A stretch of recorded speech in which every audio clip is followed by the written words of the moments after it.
Welcome to the Big Trouble in Little China 35th anniversary celebration panel with our special guest, Rain, aka Peter Kwang, and Lightning, aka James Pax, and of course, our moderator from Kung Fu Drive-In Podcast, Jeff Vita. We just seem to have lost James for a second, but we'll get him back. But we're gonna let Jeff take the reins, and we're gonna talk with Rain himself, and we're gonna talk a little bit about the what a spectacular, groundbreaking film that Big Trouble in Little China was for its time, and even today, I think it's paved the way for a lot of films that we see today. So, Jeff, go ahead and take it home from here. Thank you so much, Demetrius. Let me just say that this is a huge honor for me to be able to talk with Rain and Lightning, Peter Kwang, and James Pax. Big Trouble in Little China was a huge movie for me growing up, and it was a huge movie for a lot of kids in that generation, especially if you had any interest in comics and fantasy and martial arts. Big Trouble in Little China was all of those things in one, and it's so great to be able to talk with you guys. Let me start off by first of all, I hope you guys are safe and healthy. And I want to start off by asking how you guys got involved with that film in the first place. I know James is trying to reconnect, but Peter, if you would give me an idea of how you got involved with this crazy and ultimately iconic film. Well, first of all, I wanted to say hello to everybody out there, the fans. People from different websites have been writing back and forth. So we have a Facebook Big Trouble in Little China group. We have the Wing Kong Exchange. We've got all these different groups out there. And so I want to give a shout out to all those fans and all the people who have loved Big Trouble in China over the years. I have heard so many stories. It's unbelievable. Jeff, nice to meet you. And I want to thank Demetrius for pulling this all together and making this happen with you guys.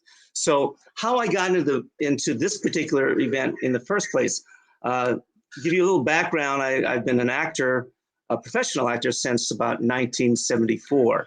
And so I had already established a certain amount of credits, things like that in the business.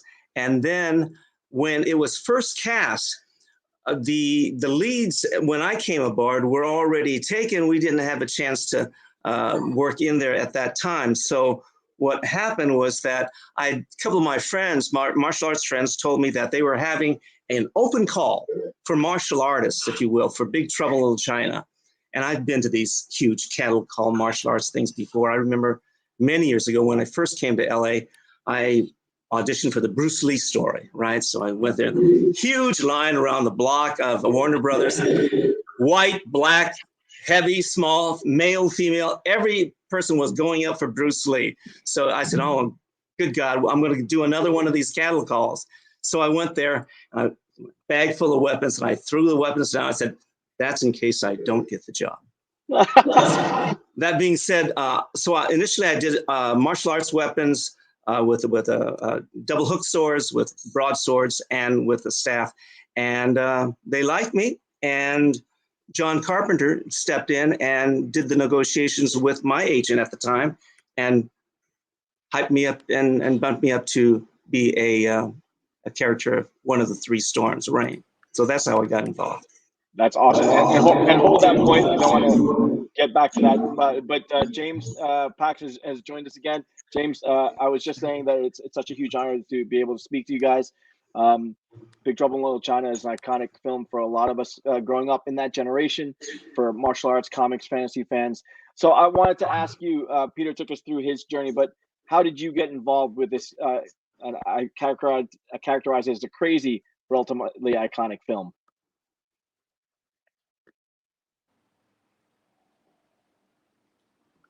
You asking me or asking Peter? Yeah, I'm asking you, James. James, that's yours question. Oh, I'm sorry, because, pardon me. Yeah, because you know why? I'm using the mobile unit and the voice is coming out very weak. Wait, let me put on the headphone here, so I will hear you better, hopefully. 来，帮我把这个 No worries, no worries. Right. Peter just talked about 先把这个弄好。这个 You know what? I will talk about the I also went through California. Okay, when I got the call from the news agent, I was told to audition and with my weapon. So I had a partner. James? Already doing shoot. James, we lost your audio there for a second. If you could reset for us. And me and my partner practiced for 2 weeks before we went for the audition, and then during the audition, we did hustle and little spear, and then hand forms, you know, putting together. Can you see me now? Yeah, James, we can see you fine. Because right now on the can you hear me?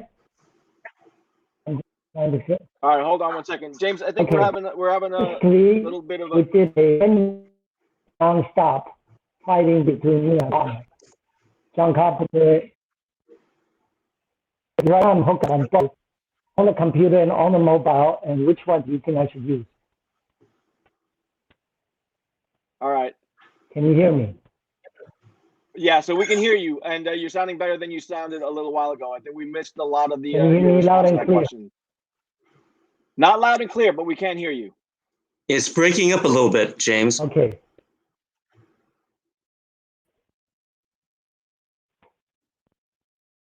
Is an echo? Is there an echo? Because I'm looking at the computer right now.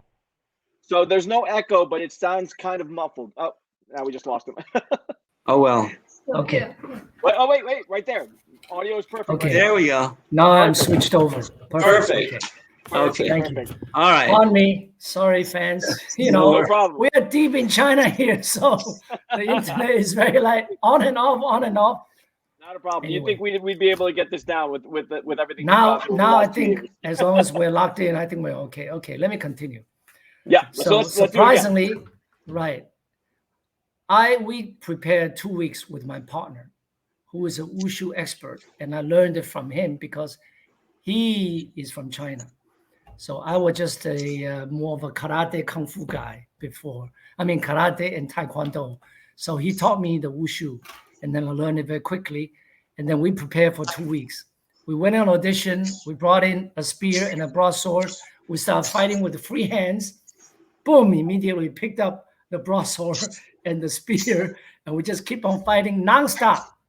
It's like one take only, nonstop for 10 minutes. And after we finish, John Carpenter stand up, and the rest of the casting director all stand up and say, "This is the best audition I've seen so far in New York." I said, "Thank you very much." Then 2 weeks later, of course, I got an offer. Unfortunately, my partner didn't get an offer. I was very sorry for him.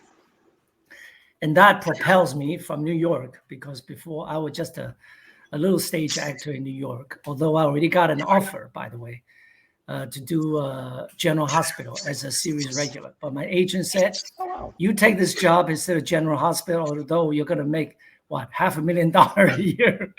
I said, okay, if you say so, I would take the Big Trouble. And that's how I moved to LA. And ever since, I never moved back to New York. And that's how the whole thing began.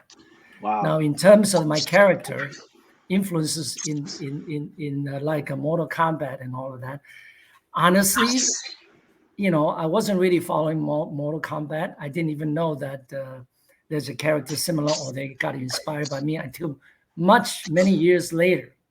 As you know, the movie at first, Peter also know, Universal did not believe in this movie. You know, I don't know if you know about this, Peter.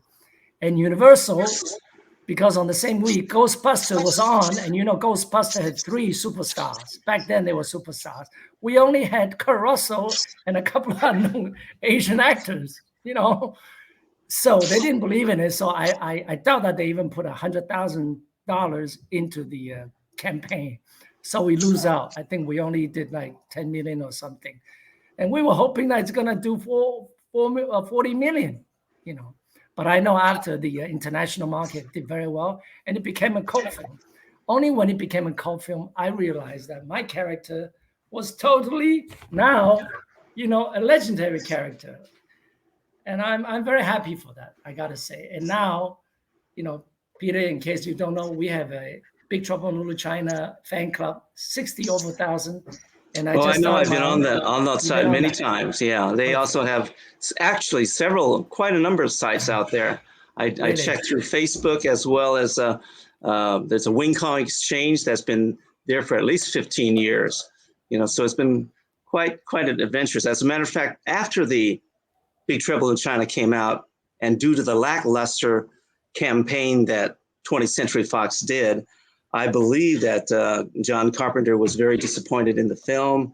He was completely disappointed in the studio system.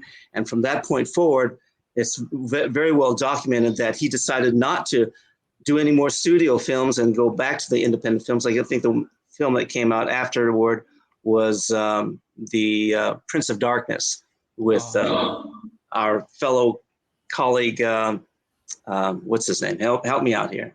Dennis Dunn. Dennis Dunn. Oh, really? And Victor Wong was in Prince of Darkness. So from that point forward, John Carpenter did no, studio. Never went back to the studio anymore. I was very disappointed. Well, but it was a really blessing. It was a really blessing to work in this film because when I dealt with John Carpenter, and just from the sense of what we shared on the cast, because there's a little history here that you should be aware of, is that Big Trouble in Little China came out right after Year of the Dragon. And Year of the Dragon was so controversial in its the negative representation in terms of stereotypes. And we were trying to make some breakthroughs because even back then, and it goes into the history of American film, is that there's a lot of covert racism, and then there's also a lot of unconscious bias that goes on in film and in society in general. And that followed the politics of Year of the Dragon. So when we came on board with Big Trouble in China, the first thing they were doing, the community was attacking the film before it got even off the block. So as a result, many members of our cast got together with the crew, and John Carpenter got together with the community, and we talked it out, and we made peace in the Asian Pacific community before it even came out. Really? You guys brought up so many things there that we need to unpack. Whoever has speakers. Great. So I want to get into a lot of that stuff because the Asian stereotype, that's a huge obstacle that we're still trying to get over today. How are you dealing with it back in 1986? Like you said, you guys were Asian actors in a Hollywood system that wasn't exactly the most tolerant all the time, right? And not necessarily embracing representation across the board. So to have guys on screen as essentially some of the first Asian superheroes that I saw on a Hollywood screen as a kid was a big deal. I think it's why it had such an impact on me as a kid.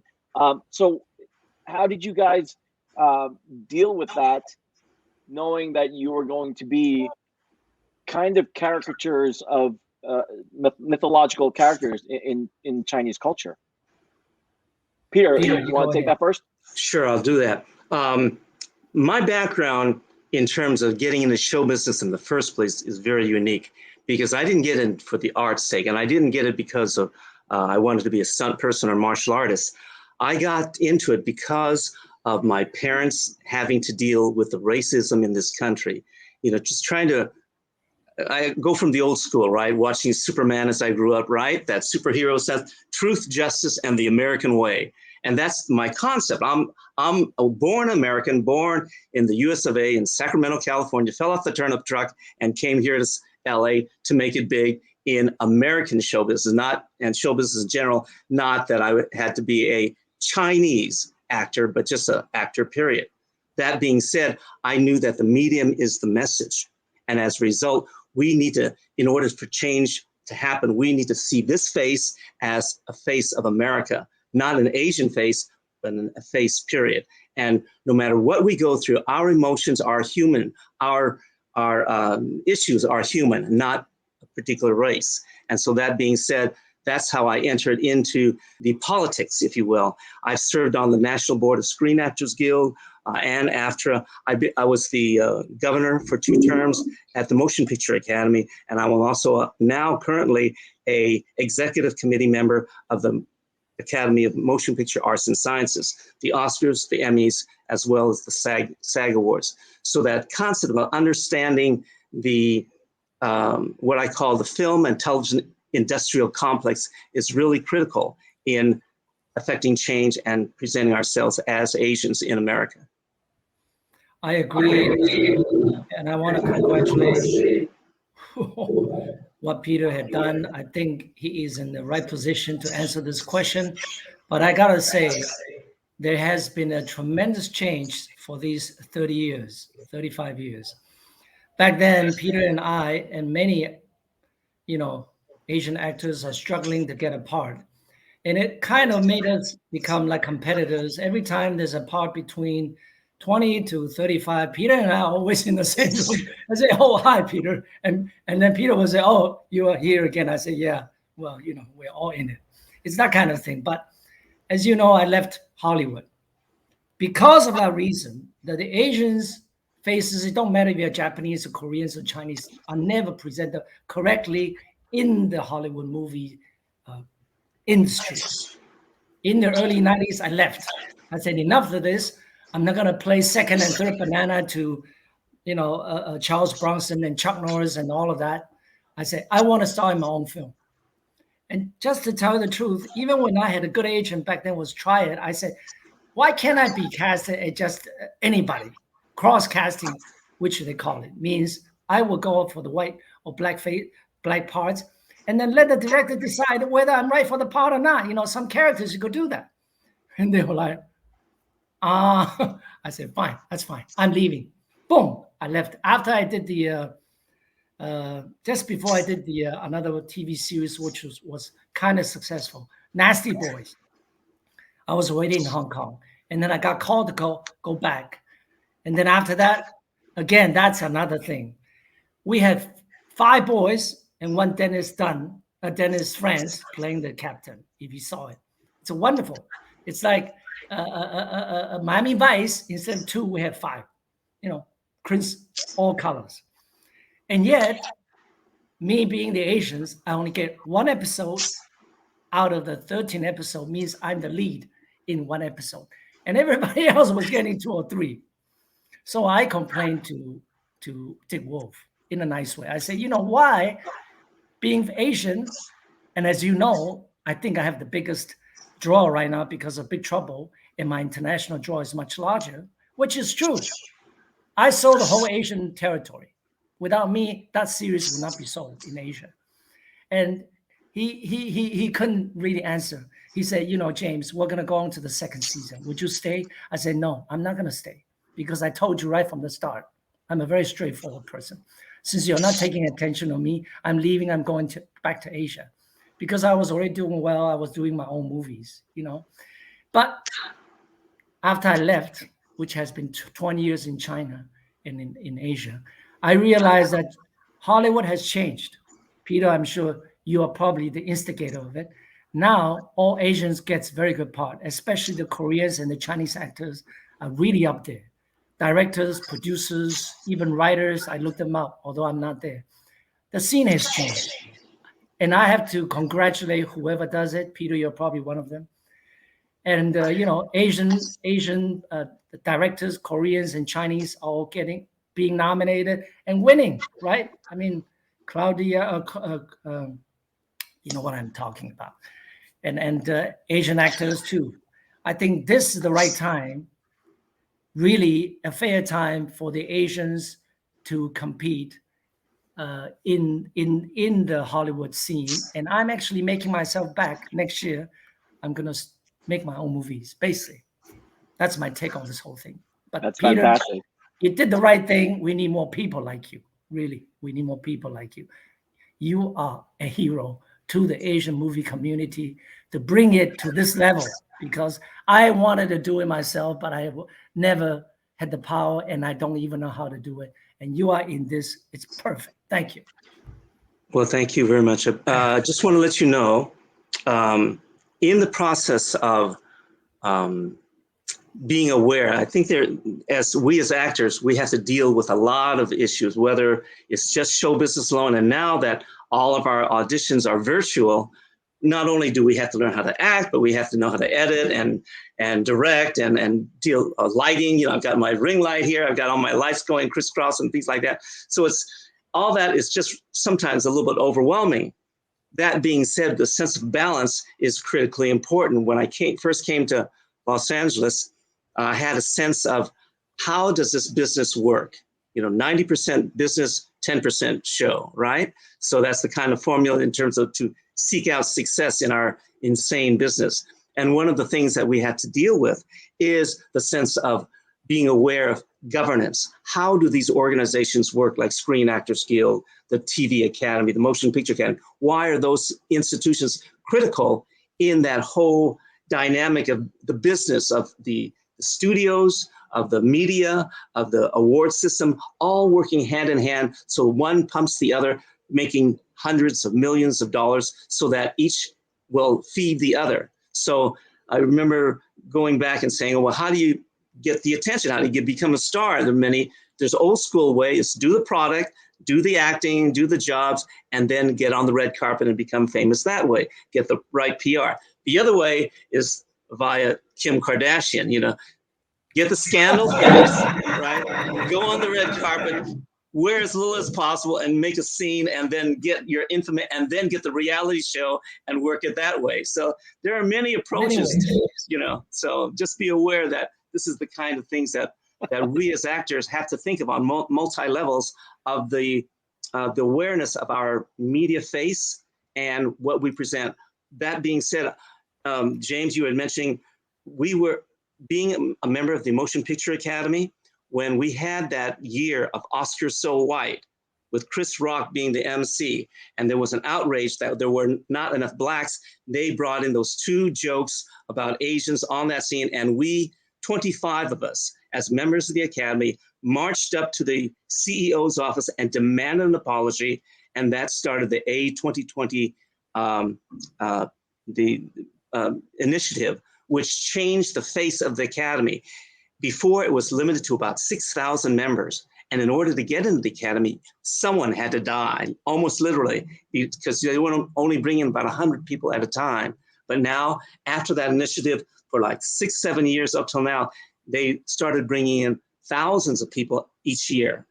And so our numbers grew. The change of people of color increased over 50% of what they used to be, and same thing with women. So again, making these kind of changes has been slow. It's been, as you say, not necessarily successful in show business, but at the same time, we see the change that has happened. It's interesting. I didn't know that all of this went on behind the scenes afterwards. I commend you both on furthering that fight and keeping that going for all Asian actors and for representation in general. To me, you were just the coolest guys on screen for Big Trouble in Little China. So it's amazing that you guys were part of all of that. And like you said, it's getting better. 35 years later, we have Shang-Chi in the Marvel Universe. So that is a direct result of the things that you guys did in Big Trouble in Little China and beyond. So applause to you both for all of that. That being said, the film itself was a commercial failure, and like you said, it broke John Carpenter for a little while. He gave up on the whole Hollywood system. For you guys though, when you read that script, did you think about maybe not doing that film because it's so off the wall and so crazy, or was it a case where you knew that this was an opportunity to represent for Asian Americans on screen? Where did you strike that balance for yourselves? James, let me have you take that first. I going back to Peter mentioned about Year of the Dragon. I was actually in the Year of the Dragon. Actually, it was a good film, although it might not be the right representation of the Asian community, but it's just another commercial film, just like many films in Hong Kong. It's all about mafia, and it's a story based on real events. And I play one of the gang. I'm the one that killed Mickey Rourke's wife. That's how I got started in the film business. But going to Big Trouble, having have done that, which I have many stories to tell, but that's not what we're here today. But let's go right into Big Trouble. When I read the script, I said, John is a genius. A white man who probably never even been to China can write a script or come up with a story like this. It's just amazing. Whoever actually wrote it, I actually just reread the script. It's genius for some white man who never even been to China, just did some research on the internet and can come up with a story. It's a fantasy story. You can almost say, oh, that was a Marvel, styled, but it is not. It doesn't really look that Marvel. Okay, that kind of a thing. Because the good guys were the weak guys. They're not the superheroes. And the bad guys, like the Storms, are the superheroes in the end, right? So it is not really Marvel. It has its own identity. That's what's so special. So when I read it, I say, I agree with my agent. I say, okay, I'll go and do this one. And to tell the truth, which I said it many times in the previous interviews, I'm a very ambitious guy, and I believed in my acting. And I asked my agent, why am I not getting Dennis Dunn's part? I said. They said, well, we don't know, but maybe, he needed a smaller guy and more of a comedian guy. You are a big, strong guy, the Kung Fu, maybe he thinks that you're right for the part of lightning, But I always thought I should have gotten that part. That is the truth. But I'm not complaining because what it turned out, my part became like a Marvel hero. But Absolutely. definitely, the script was amazing. It went through. It's almost like one of some of these previous adventure story. But it's a Chinese theme adventure story. That's what makes it special. Peter. We were very, very lucky to have John Carpenter there. I remember many times on the set, he would gather us all together. We had a couple of meetings when all the cast and crew got together, and he said, he wanted our personal input. So there were several instances that with April Ferry, who was the costume designer, my particular outfit had bamboo slats in it. And I couldn't do side kicks. I couldn't do crescent kicks, things like that, because the costume would dig into my ribs. And it was so bloody heavy because it was all wood, even though it was bamboo. So what they did was shorten the slats so that I had a room to do a side kick, as well as they would cut the slats instead of round dowel like bamboo slats. They would cut it in half so it would be just the visual outfit. And so it was 50% lighter. And I was able to wear that around. There was a choice at the beginning. Growing up as a child, I always liked those Chinese old-fashioned movies, the one with the long hair and everything like that. And so I begged John Carpenter, please let me have this fantasy of wearing the long hair. And, I think James and Carter were wiser. They've been through all that stuff. They're like, we don't want to deal with it. So I wound up an hour and a half at least in hair and makeup before they were anchoring these things into my hair so they wouldn't tug open, things like that. It was a real pain in the head, if you will. So those are the ideas that they kept on coming, and he would listen to everybody in the cast, and he had a certain concept of what that script was going to be. But at the same time, like, for example, there were the women that guarded the Wing Kong guards, that there were 4 of them. They all dealt with wooden weapons. And so that was a very unique signature with those particular guards there. And we had certain magical powers. The the little gang, at the very beginning, they had their certain attitude with this, Jeff Yamato with his Bali song, things like that, right? And so everybody had their special in weapons. There were over 100 martial artists on that film, and some amazing martial artists too. I mean, it's very true. It's like a temple of American martial artists, all Asians. And that's what makes it so special. I think you will not find another movie today. I don't think even Shang-Chi has as many martial artists on one film. Yeah. And Big Trouble 2, it's probably really gathers the biggest Asian martial artists in one film. And that was 35 years ago. It was amazing. Yeah. You're very right. April Ferry, I believe, I don't know if she's still around. Yes, she is. She is. Oh, okay. I think I so. have to get in touch with her. I wanted to do my next movie. I will tell you more later. And my costume, I love it. I love it. It looks so extraordinary and custom made. But the only problem I have, I don't know if Peter had this problem, was my big, giant 25-pound straw hat. It's big. Well, that's one of the reasons why I had that chin strap to lock it in, and then, everybody else put it underneath there. I know it blocked my face. I'm going, but I got to hold it on because I was trying to jump through the air and trying to do some of these own stunts myself. So it was pretty crazy.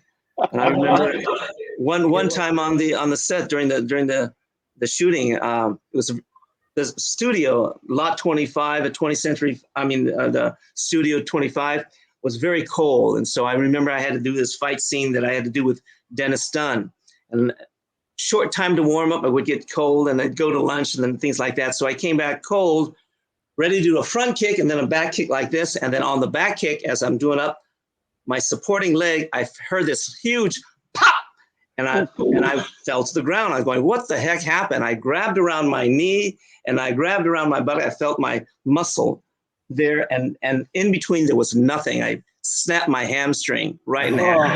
So, and then we're going, all right, that was nice. Let's shoot it again. And so I had to painfully work that through, and that was the difficult. So that took me out for a little bit, but we kind of shot me up with cortisone, and we went on with the show. So wow. things happened. little known secrets there. Oh man, that's incredible. Okay. No, let me touch on that too, because like you said, tons of martial artists in the movie, and martial arts fantasy story. When you guys were going out for the role, knowing that it was a martial arts movie, at any point did you go, well, we're gonna do another martial arts character? It's just going to further that stereotype. Did that come into play when you decided to take the role? Because again, you guys wanted to be actors, just actors in Hollywood with a variety of roles. So did you hem and haw about that kind of thing, or was there any conflict in your heads about just being an actor or taking the martial arts role? Let me start with, again, going back to have to make a choice between General Hospital, which was already a big time soap opera, and I was supposed to be the first Asian character in that series, and they were ready to pay me good money, So I had to really twiddle my thumb. I always thought of myself as Marlon Brando. He was my idol in acting. Kung Fu, no one else till today, still Bruce. So when it comes to acting, it's got to be Marlon Brando.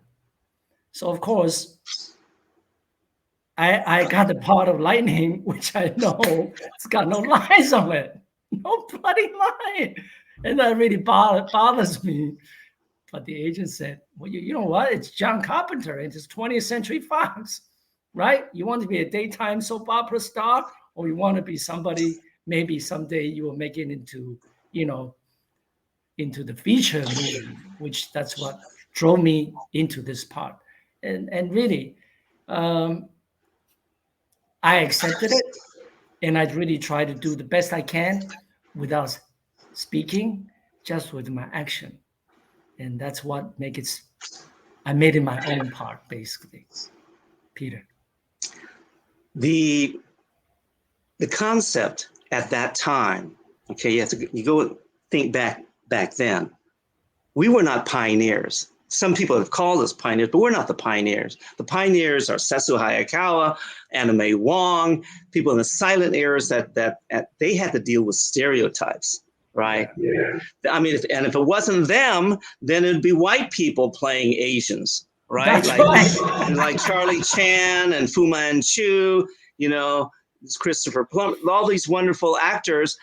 Even Mickey Rooney was playing, you know, in Breakfast with Tiffany. So we have to deal that mindset. Back then, it wasn't. I consider my acting more of a shotgun technique. Because I studied at ACT, American Conservatory Theater in San Francisco. I was a Shakespearean actor.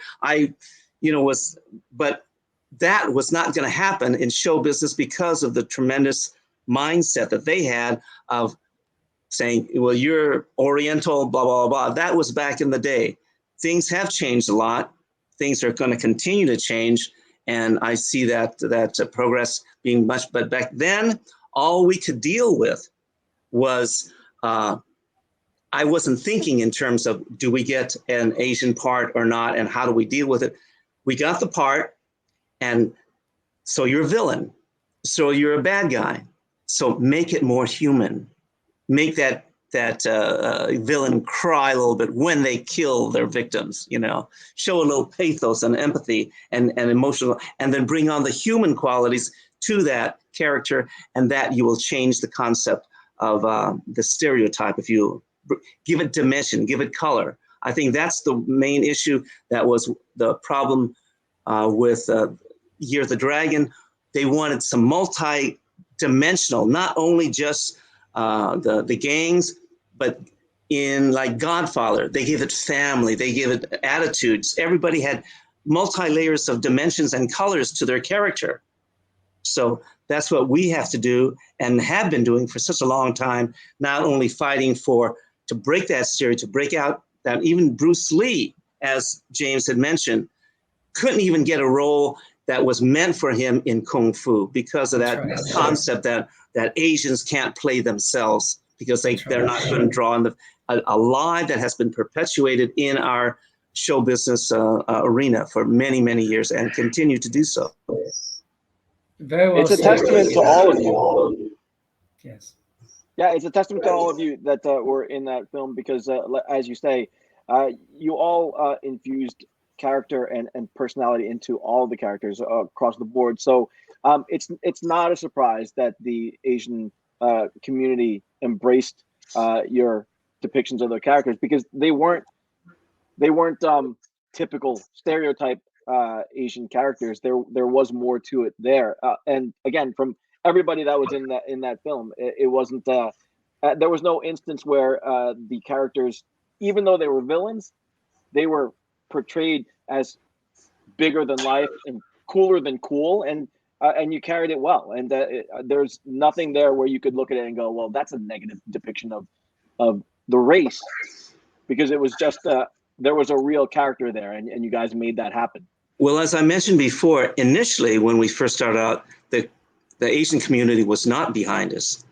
It was through the efforts of several key people in the our staff. One of them was James Jim Lau, who was associate producer, as well as Dan Kwang. He was the media person, and they got March Fong Yu, who was the Secretary of State, to come onto the set. They got people community to come together with the members of the crew, and they met with John Carpenter, and we had this little peace pipe powwow, if you will, of coming together and meeting our mutual needs and means. And so a lot of our cast members, they were elevated to associate producers and being an integral part of the cast and crew and engineering of this Big Trouble in Little China.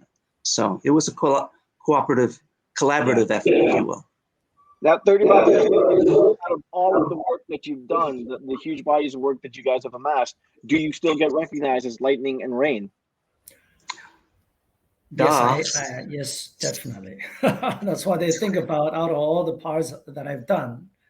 I have people come in and say, I'm the hugest fan of Big Trouble in China. And another person online on one of the websites said, Big Trouble in China saved my life.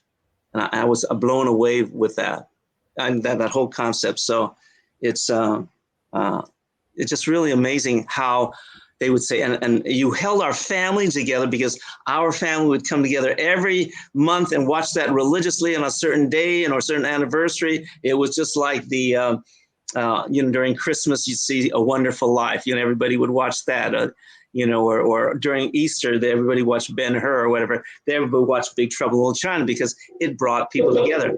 The interesting thing with Big Trouble in Little China, it had so many more colors to it that you wouldn't imagine. Imagine, if you will, the concept of hero versus sidekick, right? Dennis Dunn was the hero. I slipped my mind. It was the other person Kurt Russell was the sidekick in essence. But that's why they had to add on that little addition at the beginning where don't pick on, Jack Burton because you had to hype him up as the hero, because during the movie, he wasn't the hero. He did those funny things. And that's what brought a lot of color to it. The humor in it was outrageous. You have lines in Big Trouble in China that will never leave. What James Hong going, indeed, and things like this. Lines that you pull up all over the place. As we didn't have many lines, James. I only had one line. You are nowhere. But what the heck? All our talent is like, this is all we got. No, we're much more in-depth. Make the best of what we have. Exactly. One line or long line don't matter. That's right. So let me ask then, because for a lot of actors that get recognized for that one little role, does it bother you guys that these are characters that you get recognized for a lot more, or have you embraced that and recognized the impact that those characters have had throughout the years? I have embraced it only after that I realized the movie became cult, and I have so many fans sending me messages saying similar to what Peter had received. And even some of these fans said, every weekend we just turn it on and all the family share and watching it. And really, Bruce Lee, I would have to say, Bruce broke martial art movie into Hollywood. He's the man. Because I was in that area when he died in Hong Kong. And I don't know if I have the right to say it, but I do want to express that Big Trouble breaks the new era of American martial art movies into the big scene. From then, 35 years ago, till now, the struggle with Shang-Chi, I congratulate it. It's a wonderful movie. It started with Big Trouble. So all of us should celebrate, and all of us should be proud of it, working on it. See, from actors to the crew members. Bruce Lee, not Bruce Lee, Big Trouble in Little China, on the surface was just a, martial arts comedy adventure thing, but it taught much more life lessons. It taught the value of friendship.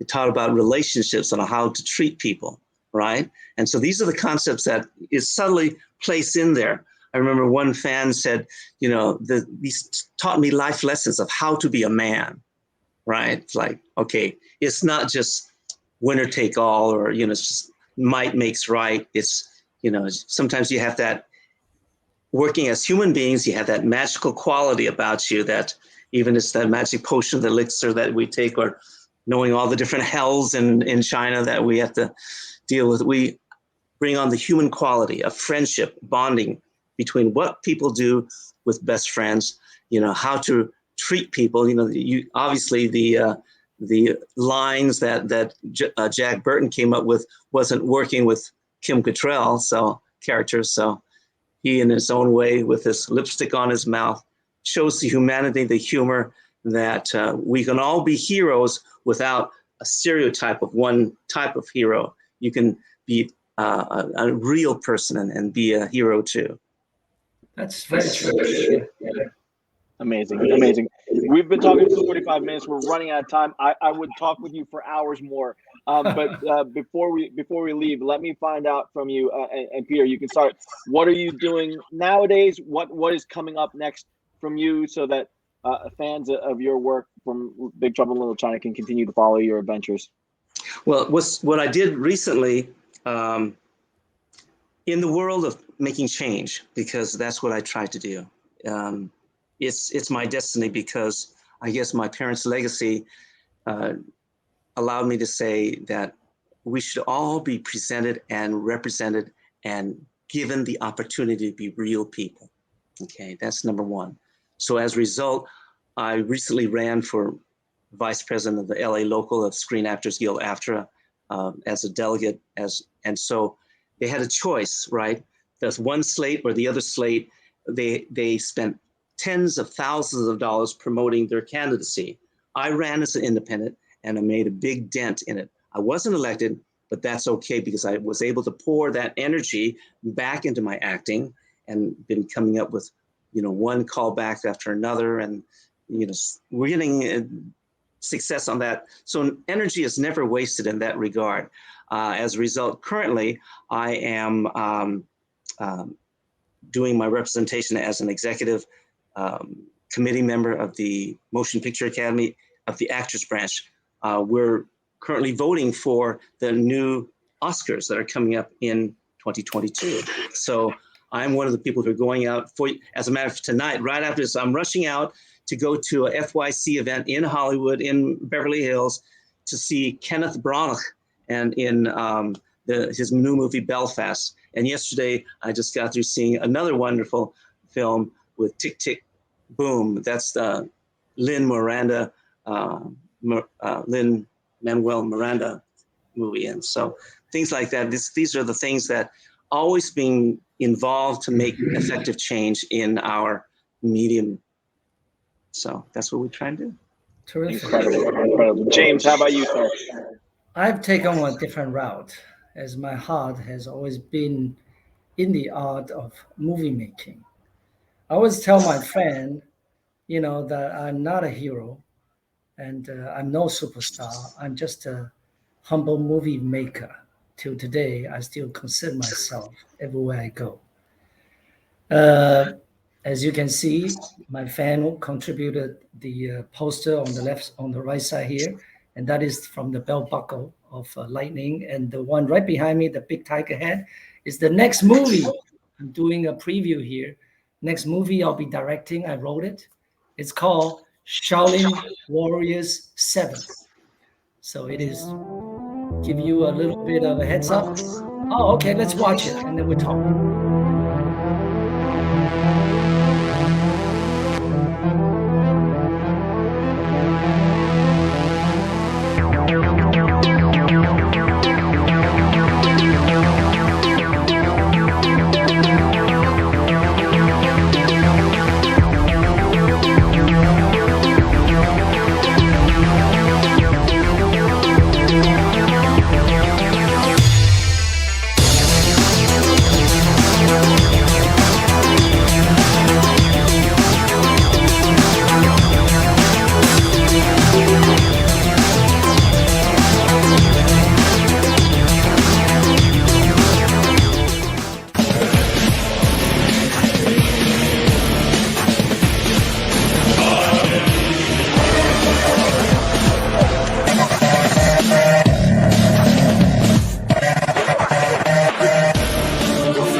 Girls with their nails done now.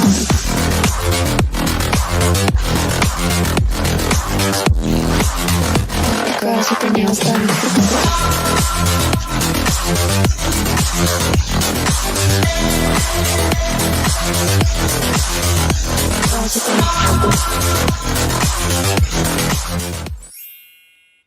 Awesome. Wow. Very cool.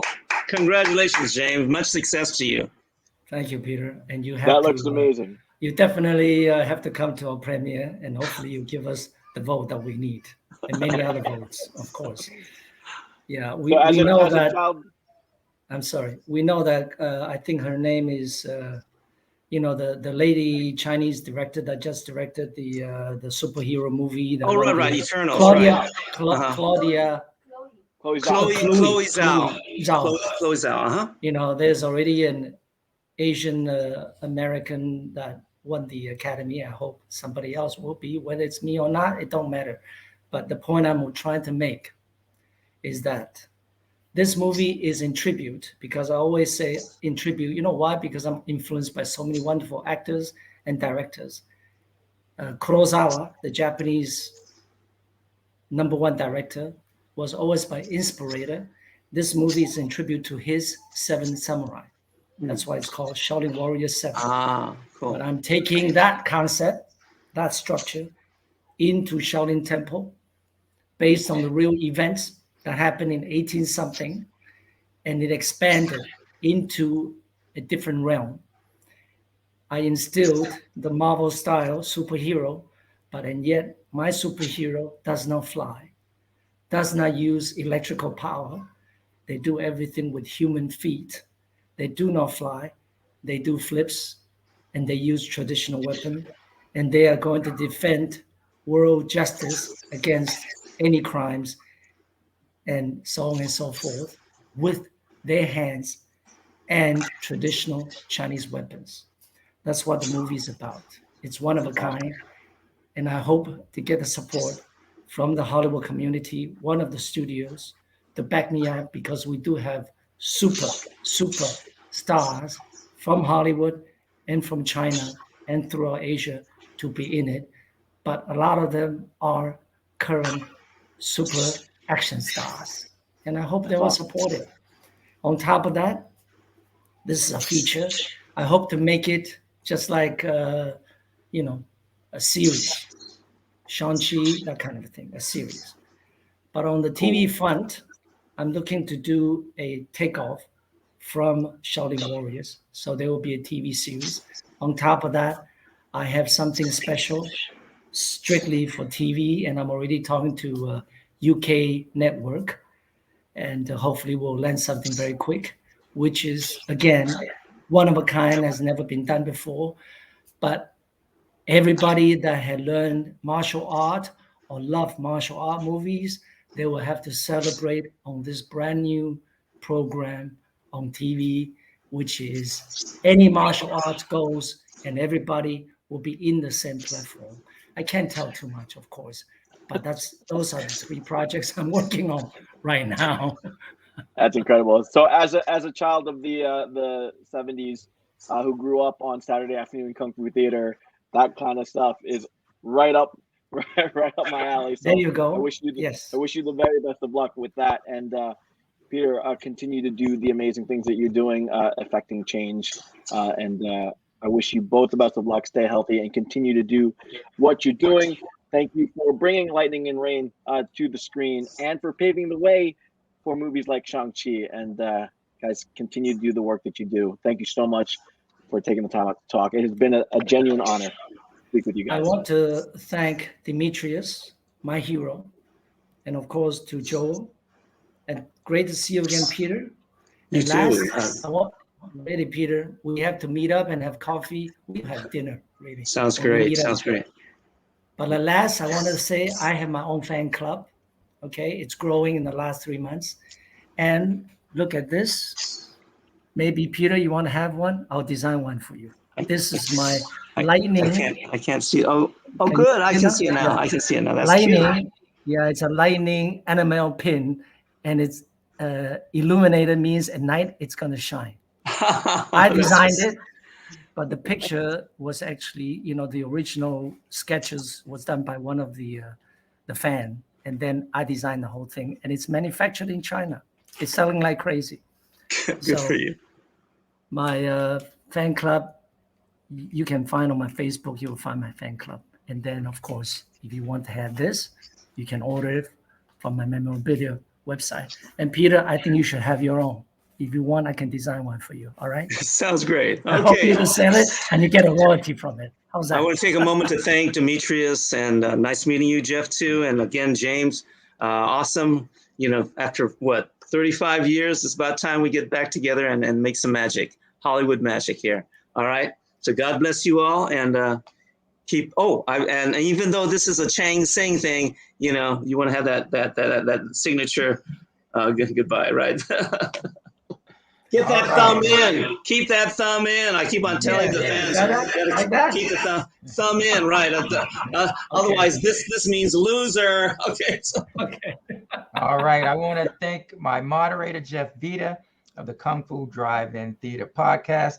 Of course, Rain, Peter Kwang. Catch Rain tomorrow, 8 p.m. Eastern Time. We're doing the Big Trouble in Little China watch party.